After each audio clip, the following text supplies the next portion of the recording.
El presidente Daniel Noboa ganó la primera vuelta electoral con algo más de 19.000 votos sobre Luisa González. Tras cerrarse el escrutinio, el CNE en audiencia pública confirmó los resultados. El examen de las actas El Consejo Nacional Electoral cerró el escrutinio de las elecciones del pasado 9 de febrero. En audiencia pública, revisó las actas del exterior pendientes y aprobó los resultados. El presidente de la República y candidato Daniel Noboa ganó la primera vuelta electoral con 4.527.428 votos. 19.756 más que Luisa González de la Revolución Ciudadana. Ambos disputarán el 13 de abril la segunda vuelta electoral. El escrutinio confirma también quiénes serán los 15 asambleístas nacionales. ADN obtuvo la mayor votación, sin embargo tendrá 7, igual que la Revolución Ciudadana. Por el oficialismo llegan Anabela Asín, Nils Olsen, Diana Jacome, Esteban Torres, Sade Fritsch, Juan José Reyes y Diana Blasio. Por el correísmo se reeligieron Paola Cabezas y Franklin Samaniego. Junto a ellos llegan Raúl Chávez, Javier Lazo, Priscila Schettini, Liliana Durán y Sergio Peña. El único representante de otra organización política entre los legisladores nacionales es Alfredo Serrano, del Partido Social Cristiano. En parlamentarios andinos, ADN también tuvo mayor votación y logró 3 de las 5 representaciones: Yune Borges, Rafael Rodríguez y Mónica Aro. En la Revolución Ciudadana se reeligieron Verónica Arias y Virgilio Hernández. Las organizaciones políticas tienen 3 días para presentar impugnaciones ante el CNE y el Tribunal Contencioso Electoral. Aunque con el voto en contra de Estados Unidos, la ONU aprobó una resolución conminando a Rusia a que se retire de territorio ucraniano, pero luego el Consejo de Seguridad aprobó un texto descafeinado, instando a una paz duradera y sin diferenciar entre agresores y agredidos. Esto mientras el presidente Donald Trump se reunía con el presidente francés Emmanuel Macron y telemáticamente con otros líderes europeos, un encuentro que dejó en claro que tienen visiones radicalmente distintas sobre este conflicto que según Rusia iba a tomar unos pocos días y lleva ya 3 años. Hoy nos acompaña Juan Carlos Iragorri, analista internacional, director del podcast en español de la Georgetown University. Buenos días, Juan Carlos, bienvenido a Contacto Directo. Buenos días y gracias por invitarme. El cambio de actitud de Estados Unidos que impone el presidente Trump ante el conflicto entre Rusia y Ucrania, ¿a qué intereses responde? Bueno, yo creo que el presidente Donald Trump históricamente ha sido un hombre cercano a Vladimir Putin, el presidente ruso, y además desde la primera vez que se encontraron han tenido muy buena química. En esta ocasión el presidente Trump ha decidido cambiar la política de los Estados Unidos, ha decidido acercarse a Rusia, como ocurrió allí en las Naciones Unidas, donde votó una resolución en donde no se condena a Rusia por la invasión a Ucrania. Y yo creo que lo que ha pasado con el presidente Trump es que ha decidido alejarse de los intereses de Ucrania, de la defensa de Ucrania, en donde estaba trabajando en equipo con la Unión Europea, acercarse a Vladimir Putin, todo con la intención de recuperar o recibir un beneficio económico grande por el respaldo que le ha dado Washington a Ucrania y de asociarse al presidente Putin. Es como ponerle fin a una política de más de 80 años que llevaba adelante la presidencia de los Estados Unidos. No se ha hecho público todavía, pero se podría quizás, Juan Carlos, advertir a estas alturas que entre Trump y Putin ya tienen incluso definido el nuevo mapa de Ucrania. Pues eso podría parecer cierto. El señor Putin invadió más o menos el 20% del territorio ucraniano, lo que se llama el Donbass, en el sureste, las regiones de Donetsk y Lugansk. Aparentemente lo que uno podría pensar es que él va a seguir controlando esa zona. Y por otro lado, lo que está pretendiendo Donald Trump es que Volodymyr Zelensky en Ucrania le permita explotar lo que se llaman las tierras raras, es decir, donde hay yacimientos de litio, de tungsteno, también de petróleo, de grafito, que son productos esenciales para la industria tecnológica. Yo uno lo que pensaría es que va a terminar Vladimir Putin con parte del territorio ucraniano y que Donald Trump va a pedirle a Ucrania que pueda extraer a Estados Unidos $500 mil millones en esos productos, pero parece ser, según el borrador que conoció ayer el diario The New York Times, que Volodymyr Zelensky no le va a entregar hasta $500 mil millones, sino que será bastante menos. Eso es lo que se ha sabido en las últimas horas. El propio Zelensky dijo, yo no tengo por qué pagar 500 mil millones de dólares que Estados Unidos no me ha dado. De modo que yo creo que eso se aclarará en las próximas horas y en los próximos días. Juan Carlos, sin embargo, la posición de la Unión Europea se está convirtiendo en una piedra en el zapato para esas aspiraciones del presidente Trump. ¿Qué tan complejo le resultará sortear esa situación al mandatario estadounidense? Pues parece indicar todo que a Trump no le importa mucho lo de la Unión Europea, a pesar de que ayer estuvo Emmanuel Macron, el presidente francés, en la Casa Blanca hablando con Trump.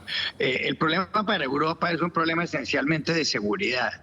Es decir, Ucrania está en la frontera con Rusia. Si llegara Rusia a tomarse parte del territorio ucraniano, mañana podría Rusia invadir otros países europeos, empezar a invadir, por ejemplo, Polonia, que es un país de la Unión Europea, o por ejemplo invadir los países bálticos, invadir Lituania o Finlandia o Estonia. Esa es realmente la complicación. Yo no sé si logre Macron convencer a Trump de que hay que sentar a la mesa de negociaciones a la Unión Europea. Eso no está claro todavía. Habrá que esperar algo muy importante y es qué va a ocurrir con Alemania. Recordemos que en la Unión Europea lo más fuerte es el eje París-Berlín, que se llama, es decir, el gobierno de Francia y el gobierno de Alemania. Ahora hay que esperar a ver cómo se va a formar el gobierno alemán. Hubo elecciones el pasado domingo, ganaron los demócratas cristianos del señor Friedrich Merz. Seguramente Merz va a formar una coalición con el Partido Socialdemócrata, increíblemente, y así podrá tener un gobierno fuerte. Lo que ha dicho Merz es que Europa debe distanciarse de Estados Unidos, pero también ha dicho que va a tratar de convencer a Washington de llegar a un acuerdo para que en la mesa de negociación para solucionar la guerra en Ucrania estén todos sentados ahí. Merz, por otra parte, y con esto termino, tiene un buen conocimiento de los Estados Unidos, fue el presidente en Alemania del fondo de inversión BlackRock estadounidense, que es el más grande del mundo. Ojalá lo puedan remediar, porque la verdad es que lo que estamos viendo es muy inquietante.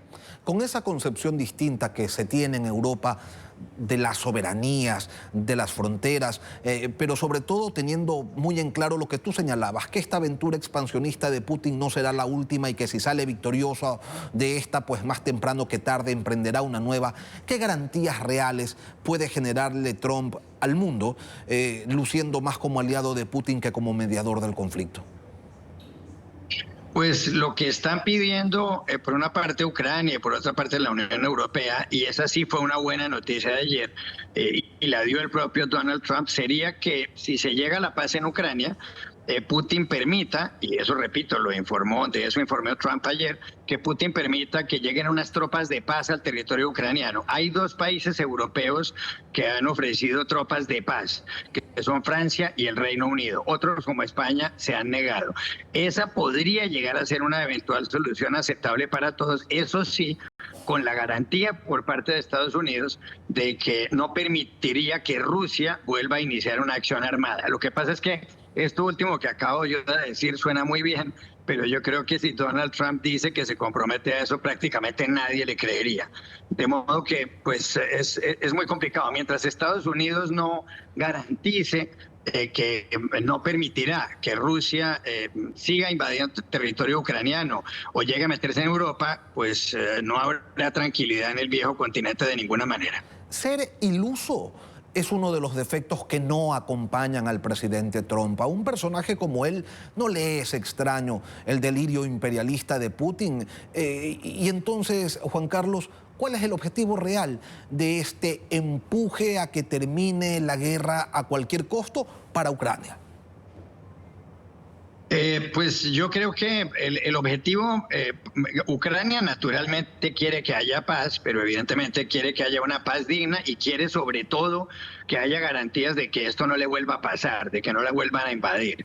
Por eso es tan importante que Europa esté sentada en la mesa y que Estados Unidos dé algunas garantías. Eso por una parte. Para Trump yo creo que el objetivo es un objetivo fundamentalmente económico. Trump quiere todos los productos, repito, los que están en las tierras raras de Ucrania. Es hacer un gran negocio y también poder hacer inversiones en Rusia. Putin le ha ofrecido a Trump que si llegan a un acuerdo en la guerra en Ucrania, pues puedan sentarse a negociar los dos. Trump es un hombre que siente especial atracción por los hombres fuertes. Es decir, él admira a Putin, yo creo que en cierto modo él admira incluso a Nicolás Maduro, le debe parecer un hombre fuerte. Él admira a Xi Jinping, que es un hombre que lleva años y años en la presidencia china. Es como la época del siglo XIX de los viejos imperios. En ese sentido, yo creo que entre todos ellos se tienen admiración, y desde luego esto es muy arriesgado para el resto del mundo, que funciona o trata de funcionar por medio de una serie de normas que están establecidas pues en la Carta de la ONU o en organizaciones así. Yo creo que estos son los intereses que tiene cada uno. Putin quiere más tierra en Ucrania, que la OTAN no esté en sus fronteras.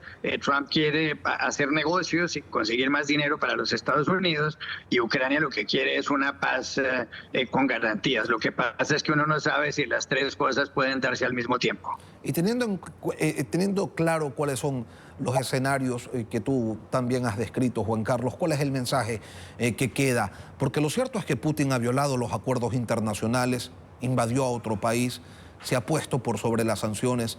Entonces, al final, lo único que se necesita para salir indemne es tener el socio adecuado. Exactamente, lo que acabas de decir es verdaderamente dramático. Lo que hemos entendido en el mundo, por ese orden que se gestó después de la Segunda Guerra Mundial, por la creación de la ONU, por lo que acordaron hombres como Franklin Roosevelt, el presidente de Estados Unidos, y Winston Churchill, el primer ministro del Reino Unido, pues ha terminado. Ahora estamos en un momento en el que un hombre como Putin, que invadió de manera ilegal a Ucrania, que mató niños, que mató mujeres en hospitales, según la agencia Reuters han sido más de 12.500, debe haber muchísimos más. En Ucrania han muerto 46.000 soldados. Toda esa invasión ilegal, atrabiliaria, pues, sin ningún tipo de justificación, pues parece que va a terminar perdonada por esta negociación impulsada por el presidente Donald Trump. Yo lo que siempre me pregunto es, ¿en dónde queda la dignidad del pueblo ucraniano? ¿Qué puede pensar un ciudadano o una ciudadana ucraniana? Pónganse a pensar ustedes en el Ecuador. ¿Qué pensaría una madre ecuatoriana si invaden el país, una potencia extranjera, y al final termina todo el mundo dándole la razón al invasor? ¿Qué pasaría con los ciudadanos? Yo creo que lo que vamos a terminar viendo es una paz indigna, pero la única posible, y eso me parece dramático. Juan Carlos Iragorri, analista internacional. Gracias, Juan Carlos, por acompañarnos en el análisis esta mañana aquí en Contacto Directo. Muchas gracias.